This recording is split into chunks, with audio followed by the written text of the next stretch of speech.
आइए आज की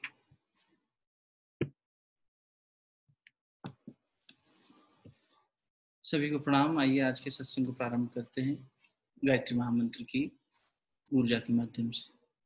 सभी से विनम्र प्रार्थना, अपने नेत्र कोमलता से बंद कर लें, दोनों हाथ गोद में रखें, भाव भरे अंतःकरण से आदिशक्ति माँ गायत्री का आह्वान।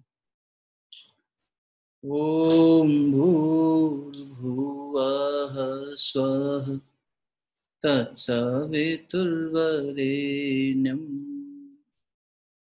भर्गो देवस्य धीमहि धियो यो नः प्रचोदयात्। ओम गुरुर्ब्रह्मा गुरुर्विष्णु गुरुरेव महेश्वरः गुरु साक्षात् परब्रह्म तस्मै श्री गुरुवे नमः। अखण्डमण्डलाकारं व्याप्तं येन चराचरं तत्पदं दर्शितं येन तस्मै श्री गुरुवे नमः। मातृवत् लालयित्री च पितृवत् मार्गदर्शिका नमोस्तु गुरुसत्तायै श्रद्धा प्रज्ञायुता च श्रद्धा प्रज्ञायुता च। दोनों तेलियों को आपस में मलिए। प्राप्त हुई दिव्यता को अपने मुखमंडल पर हृदय स्थान पर स्पर्श कराएं। सभी को बहुत बहुत प्रणाम। स्वागत है फिर से एक बार स्वाध्याय के क्रम में गॉड लिव्ड विद देम, स्वामी चेतनानंद द्वारा रचित एक ग्रंथ। आज हम पेज नंबर 37 से आगे बढ़ेंगे। ठाकुर रामकृष्ण परमहंस ने महाप्राण ले लिया है, उसके बाद का जीवन स्वामी विवेकानंद का कैसा रहा, उसके कुछ पहलुओं को जानने की कोशिश करेंगे। फिर संकीर्तन और शांति। रामकृष्ण भगवान का जो महाप्राण हुआ वो हुआ 16 अगस्त 1886 को, और इसके बाद निश्चित रूप से उनके जो अनुयायी थे और सब भक्तगण थे, गृहस्थ और सन्यासी, सभी, माँ शारदा मणि ने उनको संभाला। सभी एक शोक के महासागर में डूब गए एक तरह से। और उनकी जो यंग डिसाइपल्स थे, इनकी इच्छा थी कि जो अस्थि कलश है ठाकुर का, उसकी देखरेख हम लोग करेंगे। हम सन्यासी डिसाइपल्स हैं, ठाकुर ने हमें एक सन्यास धर्म की दीक्षा दी है। कल हमने जाना कि ठाकुर ने उन्हें सन्यास धर्म की दीक्षा दी और हम इनके अस्थि कलश का देखरेख करेंगे। लेकिन जो गृहस्थ डिसाइपल्स थे, उनका ये कहना था कि ये आप लोग, क्योंकि खुद का भी रहन सहन का कुछ भी ठिकाना नहीं है, तो आप जो है इसे हमारे पास एक धरोहर के रूप में रख दीजिए। तो इस तरह से उनके बीच में इसको लेकर विवाद भी हुआ। एक होता ना, एक अधिकार में जो विवाद होता है, इट इज नॉट एक घर घरेलू वाला जो अपना होता है ना झगड़ा ईगो का, वो नहीं। ये गुरु भाइयों के बीच में एक इच्छा है कि इसे रखा। लेकिन फिर विवेकानंद ने समझाया सबको कि नहीं, बात ठीक है, ठाकुर की अस्थियों को जो है गृहस्थ डिसाइपल्स के पास रखा जाए। एक दिन शाम को, अब ये भटक रहे हैं, इन लोगों के पास रहने का कोई स्थान नहीं है, इनको कोई खाने पीने का ठिकाना नहीं है। और आप याद करें तो 1881 में पहली बार जिस व्यक्ति के माध्यम से नरेंद्र नाथ दत्त ठाकुर के दर्शन प्राप्त किए थे, उस व्यक्ति का नाम था सुरेंद्र नाथ। कुछ सेशंस पहले हमने उनका नाम का जिक्र किया। तो सुरेंद्र नाथ जो हैं, उन्होंने उनको सपने में क्या, मेडिटेशन में वो ध्यान कर रहे थे। ठाकुर रामकृष्ण परमहंस आए और डांटे, तो यहाँ बैठकर ध्यान लगा रहा है, मेरे बच्चे वहां पर जो है दर दर भटक रहे हैं, उनके पास रहने का कोई स्थान नहीं है, खाने का कोई ठिकाना नहीं है, चल खड़ा हो उनको देख कर। और सुरेंद्र नाथ दत्त को तुरंत वो जो अनुभूति हुई, उससे वो उठे अपनी पूजा स्थली से और दौड़े दौड़े नरेंद्र नाथ को ढूंढते हुए उन तक पहुंचे और बोले कि नरेंद्र, मेरे को ऐसा ऐसा सपना आया है, ऐसा ऐसा ध्यान में अनुभूति आई है और ठाकुर ने मुझे ऐसा आदेश दिया है, तुम्हारा लोगों का महीने का जो खर्चा है वो अब से मैं उठाऊंगा, तुम किराए का कोई घर देखना शुरू करो। तो किराए के घर देखने की शुरुआत हुई। तो निश्चित रूप से बिल्कुल बेयर मिनिमम जो मिल जाए, कहीं तो ठिकाना मिले। अब वही होता है ना कि बैचलर्स को कहाँ जल्दी कुछ मिलता है, आज भी नहीं मिलता, पहले भी नहीं मिलता था। और ये बेचारे तो और बिल्कुल कोई घर का पता ना कुछ, सब सन्यासी हो गए सब। सन्यासियों को घर देने में उस समय के जो परिस्थितियां थी, गरीब हिंदुस्तान था, तो थोड़ा झिझक भी रही होगी, जाति प्रथा भी बहुत ज्यादा थी, बहुत सारी कारणों से नहीं मिल रहा था। फिर एक टूटा फूटा सा खंडहर जैसा घर मिला। वो भी इसलिए मिल गया क्योंकि ऐसा मान्यता थी कि वहाँ भूत रहते हैं। ये भी परम पूज्य गुरुदेव के जीवन में, इस जीवन में भी देखने को मिलती है, ठाकुर के जीवन में भी बात देखने को मिलती है। मथुरा में जब गुरुदेव ने गायत्री तपोभूमि की स्थापना करी, उससे पहले घिया मंडी नाम की एक जगह, मथुरा आपको भी जाएं तो वहाँ घिया मंडी नाम की एक जगह, छोटा सा, वहाँ पर 2 मंजिला मकान, ये भी 2 मंजिला जो उन्होंने मकान लिया कौसेपुर के पास। और ये देखो कितनी अच्छी व्यवस्था ठाकुर ने बनाई कि दक्षिणेश्वर और कलकत्ता के बीच में बारनगौर एक जगह आती है, वहां पर ये जगह मिली। और बारनगौर में 2 मंजिला ये इमारत थी, जिसमें बिल्कुल खंडर टूट फूट, और ऐसा मानते थे कि नीचे तो सांप बिच्छू दिखते ही थे, ऊपर भूत रहते हैं, ऐसा मानना था लोगों का, इसलिए कोई जाता नहीं। तो वो इनको सस्ते दाम में मिल गई किराए। गुरुदेव भी घिया मंडी में जिस घर में गए, वहाँ लोगों ने कहा यहाँ मत जाइए, यहाँ भूत रहते हैं। और गुरुदेव बाकायदा गए, और घिया मंडी जाने का अवसर मिला हम लोगों को कई बार। तो ऊपर जब आप जाएं, अब तो व्यवस्था पूरी व्यवस्थित है, घर जैसा घर दिखता है, पहले तो बिल्कुल खंडर था वो भी, बिल्कुल गलियारे में जाके छोटा सा, वैसा लगेगा ही नहीं कि इतनी बड़ी योजना गुरुदेव ने वहां बैठकर प्रसारित करी पूरी दुनिया में। और युग निर्माण योजना जिसकी हम बात कल कर रहे थे। और ऊपर जब आप जाएं तो बताते हैं पहले लोग कि बिल्कुल खंडर जब था तो गुरुदेव पूरे जगह पर जाके आए, एक एक कोने में जाके आए उस घर के। और जैसे कि हर जगह जाने के बाद उन्होंने वहां पर जो निवास करने वाली पहले से आत्माएं थी ना, भूत प्रेत, उनसे एक तालमेल बिठाए, देखो हम आपका काम नहीं बिगाड़ेंगे, आप हमारा काम नहीं बिगाड़ेंगे, आप आराम से रहिए, हम अपना आराम से रहेंगे। ऐसी व्यवस्था बना ली, ऊपर आप रहिए, नीचे हम रहेंगे। और आराम से गुरुदेव माता जी वहाँ रहे, और वहाँ रहते हुए उन्होंने पूरी युग निर्माण योजना की रचना भी करी और लोगों को बताया भी सही, और गायत्री तपोभूमि की स्थापना भी करी। उनके अनुष्ठानों की पूर्णाहुति भी तभी हुई। 24 वर्ष तक 24 लाख के गायत्री के महापुरुषन किए गुरुदेव। उनकी पूर्णाहुति भी गायत्री तपोभूमि में हुई। उसी की पूर्णाहुति के रूप में उन्होंने वहाँ एक महायज्ञ भी किया था, विराट यज्ञ। तो यहाँ विवेकानंद और उनके गुरु भाइयों को कोई एक ठिकाना मिला रहने का। और यहाँ भी इन्होंने भी ऐसी बात आती है कि तालमेल बिठाया। वहाँ जो लोग थे, जो भूत प्रेत थे, विवेकानंद तो नहीं मानते थे इन सब चीज़ों में, लेकिन फिर भी जो बाकी गुरु भाई थे जिनको इसमें थोड़ा सा विश्वास था, तो वो उन्होंने कहा, और विवेकानंद की अनुभूति हुई कि हाँ यहाँ पर कुछ ऐसी एनर्जीज हैं, तो उनके साथ हमें सम्मानपूर्वक जीना चाहिए, अनावश्यक हस्तक्षेप नहीं करना चाहिए। व्यवस्था बन गई, रहने लगी। और देखिए कितना आह्लादित वो जीवन था उनका। ये लोग खुद को दानव और दैत्य कहते थे। ये बोलते थे हम शिव के महाकाल के शिवगण हैं, हम तो शिव के बारात में कौन था, शिव के बारात में भूत प्रेत थे, ये थे सब दैत्य थे। तो ये कह रहे हैं कि हम तो भूत हैं, पिशाच हैं, हम लोग तो हम ऐसे ही रहेंगे आराम से, हमें किसी से कोई मतलब नहीं, वर्ल्डली प्लेजर से, रिलेशनशिप से कोई मतलब नहीं। और ये लोग मिलके भगवान श्री रामकृष्ण की, शंकराचार्य जी की, रामानुज की और जीसस क्राइस्ट की, हिंदू फिलोसफी, वेदांत, यूरोपियन फिलोसफी, सबका अध्ययन करते थे, बहुत अच्छे से अध्ययन करते थे। नरेंद्र दत्त ने आगे जाकर ये कहा एक बार कि वो जो दिन थे, वो दिन हमने बहुत मिस किए थे, वो हमारे इतने सुंदर दिन थे, क्योंकि ठाकुर के जाने के बाद हमने अपनी साधना प्रगाढ़ कर दी और हम दिन रात लगे रहे। कभी कभी तो सुबह मेडिटेशन शुरू करते थे, 3 बजे हम लोग उठ जाते थे, हमने डिसिप्लिन बना लिया था। और 3 बजे उठने के बाद में अपना हाथ मुँह धोया, पवित्र हुए, और उसके बाद ध्यान करने लगे। बहुत बार तो हमारा ध्यान 12-12 घंटे चलता था, शाम 4 बज जाती थी, 5 बज जाती। और रामकृष्णानंद एक गुरु भाई हैं, वो भोजन वगैरह की व्यवस्था देखते थे, वो हमें ध्यान से बाहर खींच कर लाता था कि चलो उठो अपने ध्यान से, पहले खाना खाओ। वो हमारी माँ की तरह हमारी चिंता करता था। और वो जैसे नौबत खाने से माँ पहले ध्यान रखती थी, माँ शारदा में, अब ये श्री रामकृष्णानंद हमारा ध्यान रखता था, और वो हमारे को खाना खिलाता था, कहता था चलो उठो खाना खाओ। और खाने में भी क्या, कभी ऐसे दिन होते थे जब खाने को भात होता था तो नमक नहीं होता, कभी ऐसे दिन होते थे केवल नमक होता था, भात ही नहीं होता। बेचारे भिक्षा करते थे, भिक्षा करने का भी मन नहीं करता था इनका, तो भगवान का नाम कर रहे हैं, कीर्तन कर रहे हैं, कहाँ भोजन के लिए किसी घर जाएंगे, कहेंगे भोजन को भिक्षा देंगे, तो जाते ही नहीं थे बहुत बहुत दिनों तक। कोई कुछ दे गया तो भात और नमक, ऐसे ऐसे दिन विवेकानंद ने बिताए हैं। वो वही मैं बार बार कहता हूँ, ये जो तस्वीर हम देखते हैं विवेकानंद की, हष्ट पुष्ट एकदम, ऐसा लगता है कि बहुत बलशाली और इस तरह के, इन्होंने बहुत कष्टदायी जीवन जिया है इन लोगों ने। और फिर उसके बाद में इसमें तो नहीं ये जिक्र आया है, लेकिन गॉस्पेल ऑफ रामकृष्ण परमहंस में आएगा कि एम ने लिखा है कि चटाई जो होती है ना इसकी जूट की, उसका बिछौना होता था, या तो ओढ़ लो या नीचे बिछा लो, दो में से एक ही ऑप्शन था। और ईंट की, हकीकत मानी ईंट की सिराना हुआ करता। ये जीवन था विवेकानंद और उनके गुरु भाइयों का। और एक दो दिन नहीं, 1-2 महीने नहीं, 6-6 साल तक ऐसे ही जिए लोग। ठाकुर के जाने के बाद इनको अंदर से सिर्फ ठाकुर प्रेरणा देते रहे, बल देते रहे। लोग अपने गुरु को प्रत्यक्ष देखते और उसके बाद भी नहीं लाइन पे आते, उसके बाद भी सही मार्ग नहीं पकड़ पाते।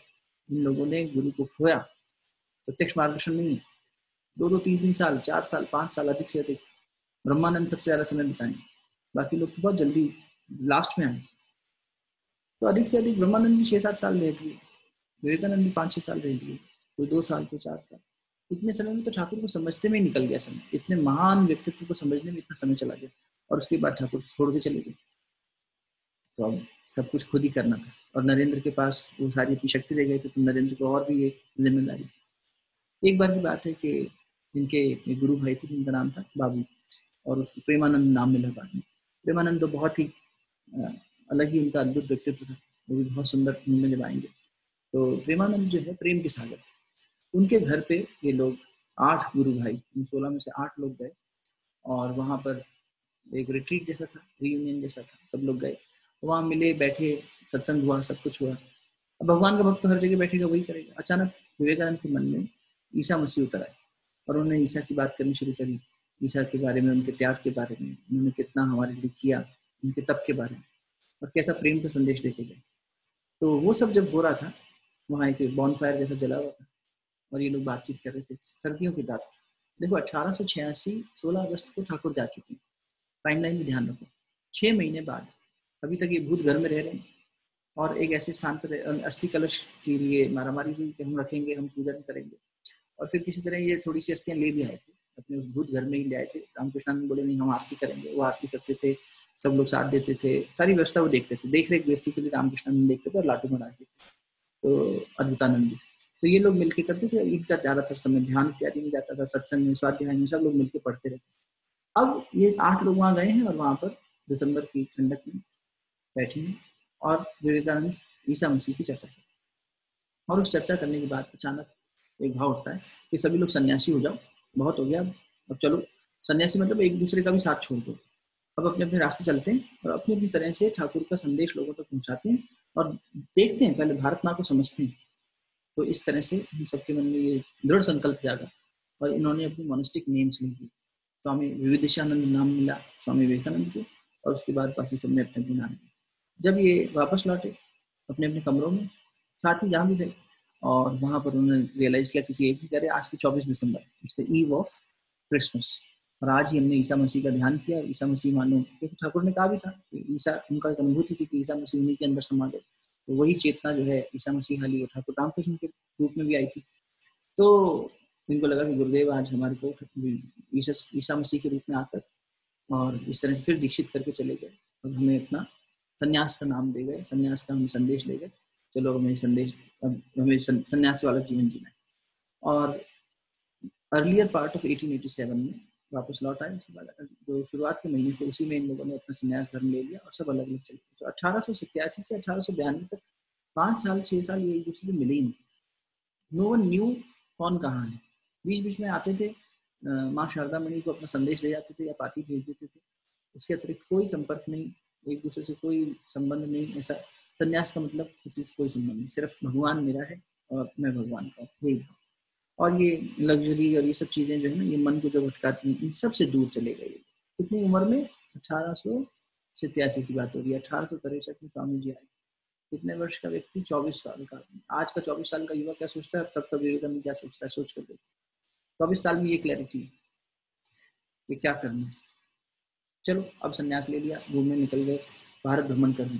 अरे घूमना वैसा घूमना नहीं था, नंगे पैर चल रहे हैं, ईंट का तख्तिया है, और 2 किताब लेकर और एक कमंडल लेकर, एक लाठी लेकर निकल लिया था आदमी। 2 किताबें इन्हें बहुत पसंद थी, एक इनकी गीता और एक इमिटेशन ऑफ क्राइस्ट। ये 2 पुस्तकें लेकर ये चल दिए, एक कमंडल। और एक कहावत है, the monk is pure who goes and the river is pure that flows. एक सन्यासी को परिव्राजक होना चाहिए, जो चलता रहे। अगर वो रुक गया तो फिर वो परिव्राजक नहीं, रुक जाएगा तो वहाँ उसके अंदर आसक्ति आ जाएगी, अटैचमेंट आ जाएगी। तो इन्होंने निरंतर चलते रहने का क्रम रखा। किसी भी स्थान पर 3 दिन से ज्यादा नहीं ठहरना चाहिए सन्यासी को। लोक सेवियों के लिए दिशा बोध में गुरुदेव ने ये बातें कही हैं। कहीं जाओ तो कैसी लोक व्यवहार करना चाहिए, कैसे नए व्यक्तियों से बातचीत करनी चाहिए, कैसे ऑपोजिट जेंडर के साथ जब बात करनी है, इतनी बारीक बातें गुरुदेव ने लिखी अपनी पुस्तकों में। लोक सेवियों के लिए दिशा बोध एक पुस्तक लिखी। तो तुम लोक सेवा में हो तो तुम्हें क्या बोध बनाए रखना है और किस दिशा में तुम्हारा चिंतन चलना चाहिए।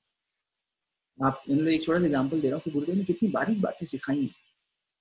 कह रहे हैं कि अगर तुम्हें अपोजिट जेंडर से, मान लो किसी नारी से बात करनी है, अब है तो तुम्हारी गुरु बहन, तुम बात कर रहे हो, लेकिन तब भी तुम समूह में, अगर मान लो एकांत में कोई बात करनी है, तो आवाज इतनी ऊंची रखो कि आसपास से गुजरने वाले व्यक्ति को कुछ कान में पड़ता है, कहीं किसी को अनावश्यक संदेह ना बने। क्योंकि संसार इसी दृष्टि से देखता है, संसार की दृष्टि में इस तरह का है। तुम हो सकता है पवित्र भाव से खड़े हो, बातचीत करो, इतनी बारीक बारीक छोटी छोटी बातें गुरु जो है शिष्य को बता के जाता है। ये मैं इसलिए एग्जाम्पल दे रहा हूँ। और इन लोगों को लेखनी के रूप में ठाकुर कुछ नहीं देगा। युगऋषि श्री राम शर्मा आचार्य जी ने तो 3000 से ज्यादा पुस्तकें लिख दी और हमारे पास संग्रहित है, और बहुत से लोग उनके साथ जो जिए वो आज हमारे साथ हैं। तो इसलिए प्रत्यक्ष मार्गदर्शन अभी भी उपलब्ध है, लेकिन इन लोगों के पास नहीं था। ठाकुर के चले जाने के बाद ऐसी कोई व्यवस्था नहीं थी। सब खुद ढूंढो, खुद ही भिक्षाटन करो, खुद ही आगे की व्यवस्था देखो। कुछ मालूम थोड़ी था कि 6 साल बाद कहाँ शिकागो में पार्लियामेंट होगी, रिलीजन पार्लियामेंट होगी और कुछ ऐसा मौका मिलेगा। कुछ भी नहीं पता, किसी को कुछ नहीं मालूम है एक दूसरे के बारे में। सब चले जाए, बस वो गुरु चला रहा है। वही जो अपन बात कर रहे थे कि चरवाहा सबका ध्यान रख रहा है, वो भेड़ चराते हुए सबको लेके जा रहा है। Lights will guide you home, एक दिन गाया था ना तुमने, and ignite your bones and I will try to fix it. गुरु का आश्वासन। तो जब विवेकानंद निकले तो विवेकानंद पहले बनारस थे, और बनारस में एक घटना घटी जो उन्होंने बाद में भी बताई कि पीछे उनके कुछ बंदर भागे, और जब वो बंदरों से थोड़ा सा डर के भागने लगे कि जंगली जानवर है, बंदर है, ये कुछ कर बैठेंगे, तो एक मॉन्क बैठा था, उसने जोर से कहा पलटो, ठहरो, उनको सामना करो। और अचानक मैं रुका और मैं पलटा और मैंने देखा वो सब रुक गए। जो मुझे चेज कर रहे थे, मुझे दौड़ा रहे थे और मस्ती ले रहे थे, बंदर का आनंद लेना स्वभाव होता है, नटखटपना करना, वो पीछे मुड़े मैं और वो रुक गए और फिर भाग गए, डिस्पर्स हो गए। और ये वो बात तब बताते हैं। आज देखो हम कितना फियर में, एंजाइटी में, अभी कोरोना में कितना सब चल रहा है, आदमी फियर में है, पैनिक में है, अंदर कोई ना कोई उसके द्वंद्व चल रहा है, लेकिन हम फेस नहीं करते अपने जीवन में इन चीजों को। जब तक हम फेस नहीं करेंगे तब तक ये दूर जाएंगी। इसलिए first accept them, facing them नहीं, एक्सेप्टिंग देम, उन्हें स्वीकारो। ये उन्हें नकार रहे थे, भाग रहे थे जब तक वो पीछे पड़ी थी। ऐसे ही हम अपने परेशानियों से, अपनी तृष्णाओं से, वासनाओं से दूर भागते। पहले इन्हें देखो, पहले इन्हें स्वीकारो, क्योंकि everything is energy and energy can be transform. You cannot destroy, you cannot kill your anger, you cannot kill your fear, but you can transform it into something great. Fear को faith में transform कर सकते हैं, anger को devotion में convert कर सकते हैं। बहुत सारी ऐसी चीजें हैं जिसको एक इमोशन को नेगेटिव को पॉजिटिव में बदला जा सकता है। इसी को साधना कहते हैं। स्पिरिचुअलिटी क्या है? अपने अंदर की दुष्प्रवृत्तियों को हटाना और उनको सत प्रवृत्तियों में बदल देना, उसे किसी सात्विक चीज में लगा देना। धीरे धीरे करके सब चीजें नेगेटिव जो थी वो छूटती चली जाती। एक बहेलिया गया, गौतम बुद्ध प्रवचन दे रहे थे नॉन वायलेंस के बारे में। उसने कहा मैं तो भी चिड़िया मारता हूँ, आप कह रहे हो नॉन वायलेंस और मैं चिड़िया मारता हूँ। बोले अच्छा कोई बात नहीं था, एक काम करो, तुम कोई एक पंछी को मारना छोड़ दो, कोई एक पंछी जिससे कोई दिक्कत ना हो तुम्हें। बोले हाँ ज्यादा लाभ नहीं मिलता, मैं कौवे को मार के ना कोई उसका गोश्त खाता ना बिकता बाजार में, तुम कौवा मारना छोड़ देते हैं महाराज।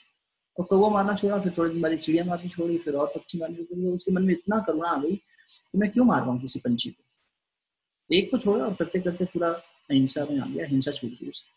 ऐसे ही हमें करना है, अध्यात्म यही करना सिखाता है। तो ठाकुर विवेकानंद भी यही सिखा रहे हैं। अमेरिका में बैठे थे जब ये एग्जाम्पल दिया उन्होंने कि अपने डर को देखो, अपने अंदर की इस कमजोरी को देखो और उसके बाद में उसे फेस करो, जैसा मैंने उस समय एक मॉन्क के कहने पर किया। और जब वो बनारस छोड़ के जा रहे हैं तो देखो कितना बड़ा स्टेटमेंट देके जा रहे हैं, whenever I return here the next time I shall burst upon society like a bomb shell शेल। निकलता है ना कि वो एक बॉम्ब की तरह आते थे, पूरा विस्फोट करते थे और सारे हमारे पुराने जो सोचने के तरीके थे उनके ढांचे को तोड़ डालते थे। ये विवेकानंद की खासियत थी, ये एक तपस्वी की खासियत होती है। गुरुदेव जब बोलते थे ना, गुरुदेव के आप कभी लेक्चर सुने, गुरुदेव के कभी आप वाणी को पढ़ो, जो उनकी पुस्तक ऑडियो को अगर मान लो कोई पुस्तक बनाया गया, तो ऐसी कठोरता के साथ में अंदर पेनिट्रेट कर जाती है बात सदगुरु की। कोई ऐसा समर्थ गुरु हो ना जिसके पास तप की शक्ति। नहीं तो बहुत ऑथर्स आते हैं, ऑथर्स जाते हैं, कोई कहानी लेखक थोड़ी थे तो किताबें लिखना लेखन शौक में लिख डाली। नहीं, गुरुदेव के पास एक बार कोई आए, उन्होंने कहा गुरुदेव आप इतना सब लेखन कार्य करते हो और भी चीजें करते हो, इतनी बड़ी योजना संभालते हो, तो आप हमें शॉर्ट हैंड आता है। शॉर्ट हैंड एक तरीका होता है कि जैसे मैं बोल रहा हूँ और आप लिखना चाहो तो आपको शॉर्ट हैंड आता होगा तो सिंबॉलिक फॉर्म में फटाफट लिख लो। तो उन्होंने कहा हमें शॉर्ट हैंड आती है, आप हमें असिस्टेंट रख लीजिए। गुरुदेव मुस्कुराए, लिख ही रहे थे, बातचीत चल रही और गुरुदेव लिखते जाते थे, लोग आते आते प्रणाम करते जाते। उन्होंने बात करी, गुरुदेव रुके, जैसे थोड़ी देर के लिए प्रवाह रोका, बात करी, फिर चालू हो जाते। आप और हम बात कर रहे हो, थोड़ा सा डिस्ट्रैक्शन आ जाता है तो कहाँ अपना फ्लो बन पाता है। और गुरुदेव ने प्रत्यक्ष प्रमाण दिया। गुरुदेव ने रुकते हुए कहा बेटा मैं तो खुद ही किसी का शॉर्ट हैंड, मैं थोड़ी लिख रहा हूँ, कोई लिखवा रहा है, मैं शॉर्ट हैंड वो बताता जा रहा है, मैं लिखता जा रहा हूँ। तुम्हारी बात हो गई, ठीक, अब मैं लिख लूंगा। फिर शुरू गजब का। इसलिए माध्यम बने, गुरुदेव खुद माध्यम बने। स्वयं गुरु अपने जीवन से शिष्य की गरिमा सिखलाते। कल अपन भजन गाए ना, गुरुदेव ने यही किया, ठाकुर ने यही किया, हर गुरु ने यही किया। पहले अगर सच्चा गुरु है तो वो जी के दिखाएगा। अगर आडंबर करने वाला है, कलेवर ही दिखाने वाला है, तो फिर वो कलेवर के लिए ज्यादा ध्यान देगा कि हाँ बाहर से कैसा दिखता है, ताम झाम, वो वैसा ही करेगी। एक दिन की बात है, विवेकानंद कह रहे हैं कि मैं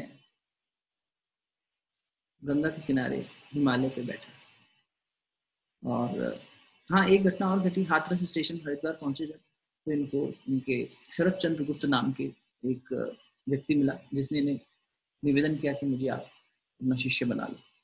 स्वामी विवेकानंद के वो पहले शिष्य थे, शरद चंद्र गुप्त, जिन्होंने, जब विवेकानंद ने पहले मन में आया कि मैं कैसे गुरु बन सकता हूँ, गुरु तो ठाकुर, तो ठाकुर ने प्रेरणा दी कि नहीं, ये तुमसे सीखेगा और तुम और मैं अलग तो हो नहीं, मैं तो तुम ही में हूँ, तो इसीलिए इसे तुम दीक्षा दो। तो ठाकुर को साक्षी मानकर उन्होंने शरद चंद्र गुप्त को, जो कि मेरे ख्याल वहाँ के station master, assistant station master थे, हाँ, और उनको अपना डिसाइबल बनाया। और उन्होंने कहा कि आप मेरे पास रुक जाओ थोड़े दिन, मेरे को आप गुरु के रूप में कोई मिला है जीवन पहली बार, और आप जैसा व्यक्तित्व मिला। तो बोले नहीं बेटा, मेरा बहुत बड़ा मिशन है। देखो विवेकानंद को बोध वहाँ पर है, और ये स्टेटमेंट उन्हीं के शब्दों में पढ़े, my son, I have a great mission to fulfil. My guru asked me to dedicate my life to the regeneration of my motherland. यही मैं कह रहा था, विवेकानंद का बहुत बड़ा कॉन्ट्रीब्यूशन क्या था, बेड़ियों में जकड़ी हुई पतित भारत माता को खड़ा करना। Spirituality has fallen to a low ebb and starvation stalks the land. India must become dynamic again and earn the respect of the world through her spiritual power. आज हम जगत गुरु बनने का जो सपना देख रहे हैं ना, या पॉसिबिलिटीज नजर आती हैं कि हाँ, अब देखो कोरोना में भी बात हो रही है, यूनाइटेड नेशंस कह रहा है, WHO कह रहा है कि भारत जो है वो रास्ता दिखा सकता है। जिस तरह भारत ने पोलियो को दूर करने में दुनिया भर में इतना काम किया, जिस तरह भारत ने पहले कई बीमारियों में, कई प्राकृतिक आपदाओं में अग्रणी भूमिका निभाई, उसी तरह अब कोरोना में भी। और इवन इकोनॉमिक जो पंडित हैं वो लोग कह रहे हैं कि भारत की इकोनॉमी सस्टेन कर जाएगी। अभी बहुत अच्छा एक मैसेज आया, किसी ने भेजा था कि India is preferring life over economy. हम लोग अभी भी ये कह रहे हैं, लॉकडाउन फिर बढ़ा दिया गया 2 हफ्ते, and America is preferring economy over life. And we used to feel Indians कि यहाँ इंडिया में जीवन की कोई वैल्यू नहीं है। सारी अमेरिका और वेस्टर्न कंट्रीज को देखने में बताते ओह लाइफ की वैल्यू देखने, तो वहाँ देखिए वहाँ कितना सम्मान है किसी के जीवन में, वहाँ कैदियों के साथ भी सम्मान से पेश आया। देख लो अब क्या हो रहा है, तानाशाही हो रही है। यहाँ वैल्यू है जीवन की, मूल्य है हमारा जीवन। हम पैसा बाद में हमारे लिए साबित कर दिया हमारी सरकार ने, हमारी संस्कृति के लिए खड़ी हुई कि नहीं, पहले लाइफ, उसके बाद में इकोनॉमी। फेस्ड बैनर में देखेंगे तो पहले विश्वास है कि हमारे मूल्य इतने स्ट्रांग है, हमारा जीवन जीने की शैली इतनी स्ट्रांग है। एक लाल बहादुर शास्त्री ने किया था, अमेरिका ने जब ये धमकी दी थी कि हम गेहूं की सप्लाई बंद कर देंगे, कोई बात नहीं, कर दीजिए। पूरे देश से एक व्यक्ति ने आह्वान किया, 125 करोड़ तो नहीं थे उस समय, तब भी अच्छी खासी जनसंख्या थी और गरीबी का आलम था। शास्त्री जी, जब नेहरू जी चले गए उसके बाद में शास्त्री बने थे, और शास्त्री जी ने एक ही बात कही, क्या हम एक दिन एक समय का भोजन छोड़ सकते, उपवास कर सकते हैं? पूरा देश उपवास के लिए बैठ गया एक आदमी के कहने। ये हमारी सांस्कृतिक मूल्य है, और ये उस व्यक्ति का जो कहता है उसका तप है। कहने वाले का भी असर होना चाहिए, कहने वाले का भी व्यक्तित्व होना चाहिए। बात वजनदार हो लेकिन कहने वाला हल्का हो, तो फिर जैसे कोई बहुत भारी बात कोई स्टैंड अप कॉमेडियन कहता है तो उसमें हंसी तो आ जाएगी, व्यंग भी पहुंच जाएगा, पर वो ठहराव नहीं आएगा। लेकिन कोई भारी व्यक्तित्व का अच्छा व्यक्ति कोई अच्छी बात कहता है तो बात ठहरती है, जीवन में उतरती है, कहीं ना कहीं गूंजती है हमारे अंदर, इसलिए कहने वाला भी ठीक होना चाहिए। तो यहाँ पर कितनी बड़ी बात कह कि मेरे गुरु ने मेरे लिए एक काम छोड़ा है, मैं कहीं उसके लिए रुक नहीं सकता। हनुमान जैसे कहते थे ना, राम काज कीने बिना मोहे कहाँ विश्राम, वही विवेकानंद कह। और फिर हरिद्वार से चल दिए, हिमालय की ओर यात्रा करने चले गए, और वहां पर एक पीपल के पेड़ के नीचे एक नदी का स्ट्रीम बह रही थी गंगा की, वहां बैठे और उन्होंने एक्सपीरियंस किया। उस एक्सपीरियंस को उन्होंने लिखा। उन्होंने क्या एक्सपीरियंस किया कि ये निराकार से साकार कैसे हुआ। निराकार से, आज का भजन इसी पे करेंगे, निर्गुण कबीर का भजन करेंगे। तो उन्होंने क्या कहा, he jotted down his experience in his notebook. In the beginning was the word, पहले एक नाद था। The microcosm and the macrocosm are built on the same plan. Just as the individual soul is encased in the living body, so is the universal soul in the living prakriti, nature, the objective universe. मैं थोड़ा simplify कर दूंगा, अभी उनके शब्दों में पढ़ के आपको बता रहा हूँ. The dual aspect of the universal soul is eternal. द्वैतवाद की बात हो रही है. So what we perceive or feel is the combination of eternally formed and the eternally formless. क्या कहना चाहते हैं? जो लोग निरंतर साथ रहते हैं उनको तो पता होगा कि सांख्य योग की बात हो रही है, प्रकृति और पुरुष की बात हो रही है। तो पहले निराकार सब कुछ था, निर्गुण था, और उससे फिर त्रिगुण आए, उससे सब फिर पंच महाभूत आए, उससे ज्ञानेंद्रियां आई, कर्मेंद्रियां आई, मन आया, बुद्धि आई। सबसे पहले तो सिर्फ इंसान की भी अभी यात्रा में देखो ना, सबसे पहले जो बुद्धि आती है, बुद्धि अहंकार को जन्म देती है, अहंकार से मन पैदा होता है, मन से फिर इंद्रियां, और इस तरह से क्रम बन जाता है। और ये सारा हमारा 5 कर्मेंद्रियां, 5 ज्ञानेंद्रियां, पंच महाभूत, ये सारे मिलके एक संख्या बन जाती है, 24 की संख्या बन जाती है। और ये 24, यही गायत्री महामंत्र 24 अक्षर से इन सबको ही डिजॉल्व करता है, इसलिए गायत्री को महामंत्र कहा। तो विवेकानंद ने उस अनुभूति को यहाँ पर लिखा कि सबसे पहले निराकार था, उसके बाद हर जगह पर वही एक संक्षिप्त रूप में कहें तो इस पूरे पैराग्राफ का मतलब है यथ पिंडे तत् ब्रह्मांड। जैसा ये पिंड है वैसा ब्रह्मांड है। अगर आपको कॉस्मोस को समझना है तो इसको समझ लीजिए, यहाँ सब कुछ है, जो वहाँ चल रहा है वो यहाँ चल रहा है। जो सूर्य की किरण में है वही सूर्य में है। सूर्य की किरण को पढ़ लो तो किरण पकड़ में आ जाएगी, सॉरी सूर्य पकड़ में आ जाएगा। सूर्य को कोई लेबोरेटरी बनाने की आवश्यकता नहीं, ना सूर्य को लेबोरेटरी में लाने का प्रयास करने की आवश्यकता, ना ये संभव है। लेकिन हमने वो सब किए बिना ही सूर्य की किरणों की प्रॉपर्टीज पढ़ के सूर्य की सारी वास्तविकता का पता करना, बिना वहां गए। एक बूंद को आपने स्टडी कर लिया, एक लहर को स्टडी कर लिया, एक पॉट में आप सागर का पानी लिया, उसको स्टडी कर लिया, आपने सागर की सारी प्रॉपर्टीज जानी। वैसे ही आप ये एग्जिस्टेंस, अपने एग्जिस्टेंस को समझ लें। व्हाट एम आई, को हम, मैं क्या हूँ, वास्तव में मैं कौन हूँ, मेरा क्या नाम है, ये नाम है, ये मेरे, ये तो शरीर का नाम है, तो कई अंकुर होंगे। अच्छा, फिर ऐसे दिखने वाले भी कई होंगे, ये सारे ऑब्जेक्ट्स के साथ में, सारी फैकल्टीज के साथ में बहुत होंगे। मूल में मैं कौन हूँ, ये जब प्रश्न उठने लगता है बार बार, महर्षि रमन कहा करते दिन में हजारों बार खुद से पूछो, को हम, मैं कौन हूँ, और फिर तुम्हें धीरे धीरे इसका उत्तर मिलने लगेगा। इसी की खोज करते जाओ, और ये खोज करते करते तुम जो विवेकानंद हमें जहाँ ले जाना चाह रहे हैं, कबीर जहाँ भी उनको लेके चलेंगे वहाँ पहुँचे। संत कबीर ने बहुत सुंदर निर्गुण कई सारे भजन लिखे, जिसमें से एक बहुत लंबा भजन है, लेकिन हम उसके कुछ पद लेंगे और फिर शांति प्रार्थना करेंगे। अगली जो क्लास है वो सोमवार को होगी। जो हमारे नए साथी हैं उनके लिए मैं रिपीट कर दूँ, सोमवार, हम मंडे से फ्राइडे तक सत्संग करते हैं, सैटरडे संडे फिर जुगाली करते हैं। जो दिन भर सप्ताह भर खाया उसको मुँह में लाते हैं, जुगाली करते हैं, सोचते हैं 2 दिन।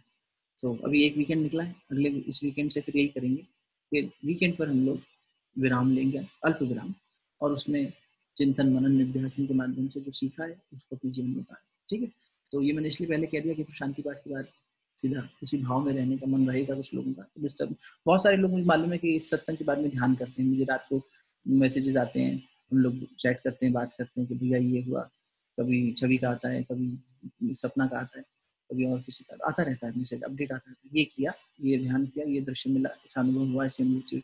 तो फिर बाद में ये सब चीज़ें डिस्टर्बिंग लगती हैं अनाउंस करना, इसलिए पहले बता दें। आइए नेत्र बंद करके या जैसा मन हो इस भजन का आनंद लेने की कोशिश करें, क्योंकि अपन स्वांतः सुखाए गाते हैं, तो जैसा भी त्रुटिपूर्ण गाएंगे आनंद लेना। कबीरदास जी ने एक बहुत, और इस भजन की व्याख्या में चले जाएंगे तो रात पूरी बीत सकती है। मेरे पास तो पूरी रात है, लेकिन आप लोग बहुत कार्य होते हैं, तो भजन के कुछ बीच में हल्की सी संकेत कर देंगे कि कहना क्या चाह रहे हैं, तो और भाव जुड़ पाएंगे। सबसे पहली पंक्ति है, सुनता है गुरु ज्ञानी, गगन में आवाज हो रही झीनी झीनी। यानी ये संसार जो बना ना वो निर्गुण से, तो आकाश की तन्मात्रा होती है ध्वनि, वहाँ आवाज हो रही है, वहाँ कोई नाद हो रहा है, उस नाद से, ये ब्रह्मांड से एक नाद हुआ, उस नाद की कंपन से ब्रह्मांड विस्तृत हो रहा है, और उसी से सब कुछ प्रकृति में आया। वो इन्होंने लिखा था कि परम पुरुष जो है, यानी कि जो सुप्रीम कॉन्शियसनेस है, चेतना जो है, वो शाश्वत है, वो रेगुलर है, वो परमानेंट।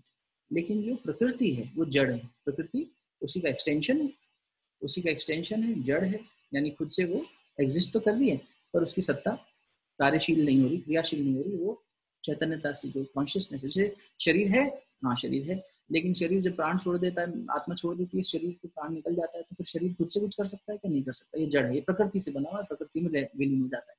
और जो चैतन्यता है, आत्मा, वो सुप्रीम कॉन्शियसनेस का अंश है, वो निकल जाती है, लिबरेट हो जाती है। इसी प्रकार एक सुप्रीम कॉन्शियसनेस थी, उसने प्रकृति को निर्मित किया, और प्रकृति और पुरुष मिलकर, यहाँ पुरुष मेल और फीमेल की बात नहीं, यहाँ पुरुष वो परम पुरुष, वो चेतना, वो सुप्रीम कॉन्शियसनेस, जिसको आप भगवान कह लें, जो मर्जी कह लें, उस विराट से, उस ब्रह्म चेतना से, उस हिरण्य गर्भ से सारी प्रकृति प्रस्फुटित हुई। यहाँ से शुरू करें, और ये बात गुरु कह रहा है और ज्ञानी शिष्य सुन रहा है। वही शिष्य सुन सकता है इस बात को जो ज्ञानी होगा, क्योंकि गुरु और शिष्य का संवाद मौन में होता है। अच्छे शिष्य और समर्थ गुरु का संवाद मौन में होता है। वहां समझाने के लिए शब्दों की बैसाखी नहीं चाहिए। गगन में एक आवाज हो रही है, अनहद नाद है, वहां कोई चोट ही नहीं है, कहाँ से शुरू करो? वही बात, यहाँ दो मीनिंग है। यहाँ एक ये कि गुरु और शिष्य के अंदर संवाद मौन में हो रहा है, और एक झीनी झीनी आवाज हो रही है, बस उसी में शिष्य अपने प्रश्नों का उत्तर पा रहा है और गुरु अपना ज्ञान अपने ज्ञानी शिष्य को दे रहा है। और ऐसे ही दूसरा भाव ये है कि कैसे निराकार से, निर्गुण से साकार में, त्रिगुण में ये प्रकृति प्रकट हुई, ये संसार प्रकट हुआ। ठीक है। सुनता है गुरु ज्ञानी, ज्ञानी ज्ञानी सुनता है गुरु ज्ञानी, ज्ञानी ज्ञानी सुनता है गुरु ज्ञानी, ज्ञानी ज्ञानी सुनता है गुरु ज्ञानी, ज्ञानी ज्ञानी। गगन में आवाज हो रही, जीनी जीनी जीनी सुनता है गुरु ज्ञानी, ज्ञानी ज्ञानी सुनता है गुरु ज्ञानी। पहिले आए आए आए पहिले आए, नाद बिंदु से पीछे जमया पानी, ओ जी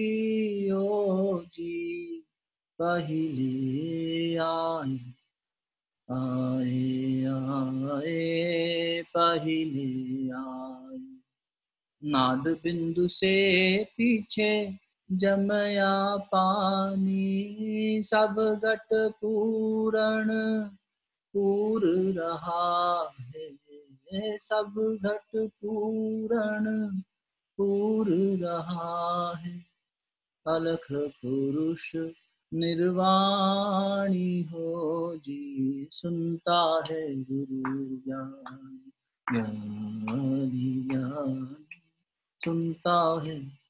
भावना करो तुम अपने गुरु के चरणों में बैठे और तुम सुन रहे हो इस बात को, तुम अपने गुरु को याद करो, क्या कह रहा है गुरु तुमसे? पहिले आए, पहले कौन आया?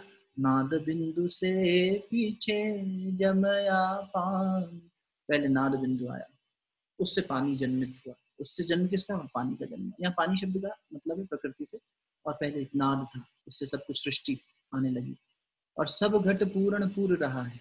हर घट में, यानी हर व्यक्तित्व में, हर जीव में, हर जड़ में, हर चेतन में, कहीं भी किसी भी में देख लो जीवन में, वो कौन है? वही ओमनी प्रेजेंट, वही चेतना सब जगह। एक एटॉमिक पार्टिकल को भी चैतन्य कौन कर रही है? वो चेतना। कौन सी? अलख पुरुष निर्वाणी, वो अलख पुरुष, पुरुष मैंने सुप्रीम कॉन्शियसनेस, अभी बताया। अलख मैंने जो कभी खत्म ही नहीं हुआ, एब्सोल्यूट है, और निर्वाण उसी से निर्वाण मिले।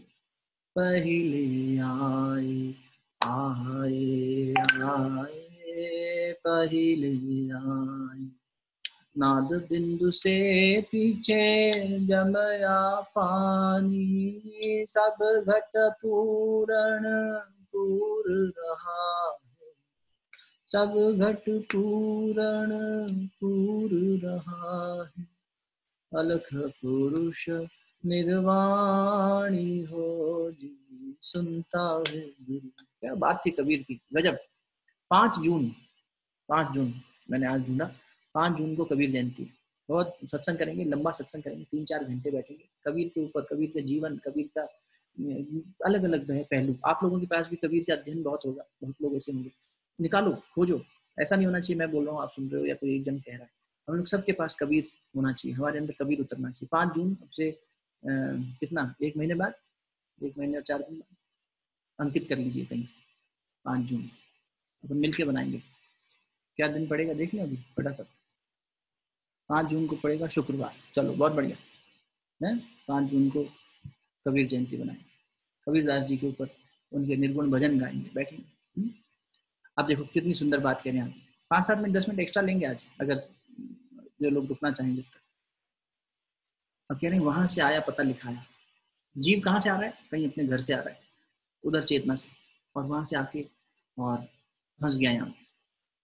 वहां से आया क्यों? क्योंकि इच्छा थी पैदा होने की, तृष्णा थी ना, पिछली तृष्णाएं थी, पिछले संस्कार थे, वो तृष्णाएं बुझाने आया है और अमृत छोड़कर विषय को धारण करने आया और कहाँ उल्टा फंस गया। ये बात अगली पंक्ति में, वहां से आया पता लिखाया, वहां से आया पता लिखाया, तृष्णा तो ने बुझाई, ओ जी तृष्णा तो ने बुझाई। अमृत छोड़ो विष को ध्यावे, अमृत छोड़ के विष को ध्यावे, उल्टी फांसी फसानी हो जी, सुनता है गुरु ज्ञानी, ज्ञानी ज्ञानी सुनता है गुरु ज्ञानी, ज्ञानी ज्ञानी। गगन से आ रही आवाज धीमी झीमी, झीमी झीमी सुनता है। आगे देखो बहुत सारी इसमें है पद, लगभग 4 पद और हैं, अभी 5 इनफैक्ट, तो हम 2 और लेंगे। अब देखो ये पूरा ब्रह्मांड कैसे इसमें समाया है, इसको कितने सुंदर तरीके से उन्होंने क्या दिया। ओ हम सो हम बाजा बाजे, ओ हम सो हम बाजा बाजे, ओ हम सोहम साधना विवेकानंद को बहुत पसंद थी, सोहम साधना। और मैं बहुत खुश हूँ, मैं अभी कुछ लोगों के साथ व्यक्तिगत रूप से काम करने का गुरुदेव अवसर दे रहे हैं, जिनके जीवन में बहुत tension, fear, anxiety, stress, depression, इस तरह की चीज़ें। और उसमें एक मेरा भाई है, बहुत मेहनत कर रहा है अपने ऊपर, अमेरिका में रह रहा है। उसने सोहम साधना के मुझे फल बताए कि भैया मेरे जीवन में फलित हो रही है सोहम साधना, मेरी नींद कितनी अच्छी हो रही है, मुझे कितनी सुंदर अनुभूतियाँ हो रही है नींद में, मैं आपको बता नहीं सकता। और बहुत डरा सहमा रहता था, बहुत अच्छा व्यक्तित्व, बहुत अच्छा व्यक्तित्व।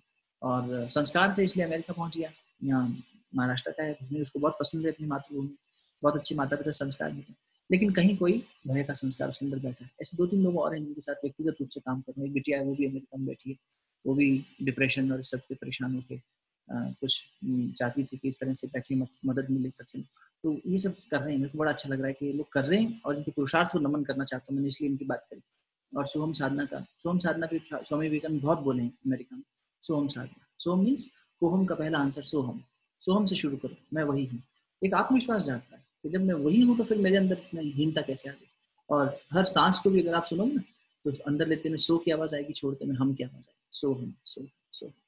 तो कबीर क्या कह रहा है, ओ हम सो हम बाजा बाजे, ओ हम सो हम बाजा बाजे, त्रिकुटी धाम सुहानी।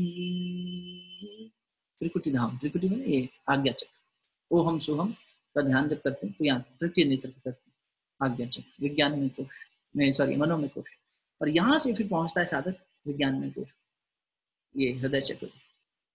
ईड़ा पिंगला सुषुम्ना नाड़ी, ईड़ा पिंगला सुषुम्ना नाड़ी, सुनत भजन पहरानी हो जी, सुनता है गुरु ज्ञानी, ज्ञानी सुनता है गुरु। क्या कह रहे हैं, ईड़ा पिंगला सुषुम्ना नाड़ी, बहुत नाड़ियां हैं लेकिन ईड़ा पिंगला सुषुम्ना मुख्य नाड़ी।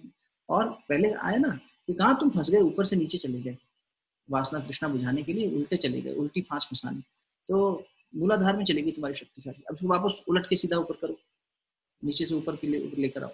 तो वही बात आगे वाले पद में कह दी कि ओहम सोहम बाजा बाजे, त्रिकुटी धाम सुहानी, और ईड़ा पिंगला सुषुम्ना नाड़ी, सुनत भजन पहरानी। जैसे ही यहाँ त्रिकुटी पे आकर साधना साधक की रुकती है, यहाँ चेतना स्थिर होती है, तो फिर मैं क्या हूँ खुलने लगता है, सोहम के आगे की गति शुरू होती है। और फिर यहाँ पर सुनत भजन पहरानी, भीतर का जो नाद है वो सुनाई देने लगता है, भीतर में जो एक भजन चल रहा है हमेशा अनहद नाद, वो सुनाई देने। कहत कबीरा सुनो भई साधो, कहत कबीरा सुनो भई साधो, जाई अगम के बानी, दिन भर रे जो नजर भर देखे, दिन भर रे जो नजर भर देखे, अजर अमर वो निशानी होगी, सुनता है गुरु ज्ञानी, ज्ञानी ज्ञानी सुनता है गुरु ज्ञानी, ज्ञानी ज्ञानी। गगन में आवाज हो रही, झीनी झीनी झीनी झीनी सुनता है। कबीरदास को मणि मंत्र नमन करिए। उस कण कण में व्याप्त कबीर की वाणी को जो आज तक हमारे हृदय को गुंजायमान करती है, जो आज तक संसार के गूढ़ रहस्यों को अपने निर्गुण भजनों के माध्यम से खुलता है, वो संत कबीर, उसको मणि मंत्र नमन। और ऐसे उन्हीं के जैसा व्यक्तित्व लेकर महापुरुष आते गए, एक के बाद एक के बाद एक ही चेतना लगता है कि और विराट रूप लेकर आगे से आगे आती रही। और कबीर तो योद्धा थे, जैसे उन्होंने लोहा लिया उस समय अपने इन दोहों से, हर धर्म को एक नई सीख, एक नई दिशा दी। ऐसे उस कबीर की चेतना को नमन। आइए शांति की प्रार्थना करते हैं और नमन इन सभी सत्ताओं को करते हैं। शांति। ओम द्यो शांति अंतरिक्षं शांति, पृथ्वी शांतिरापः शांतिरोषधयः शांतिः, वनस्पतयः शांतिर्विश्वे देवाः शांतिर्ब्रह्म शांतिः, सर्वं शांतिः शांतिरेव शांतिः, सा मा शांतिरेधि।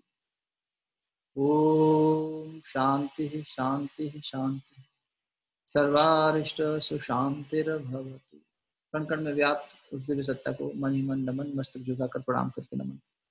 ओम नमोस्तनंताय सहस्रमूर्तये सहस्रपादाक्ष शिरोरुबाय, सहस्रनाम्ने पुरुषाय शाश्वते सहस्रकोटियुगधारिणे, असंभवं सम्भवकर्तुमुद्यतं प्रचण्डझञ्झावतिरोधसक्षमं, युगस्य निर्माणकृते समुद्यतं परं महाकालममं नमामि, परं महाकालममं नमामि।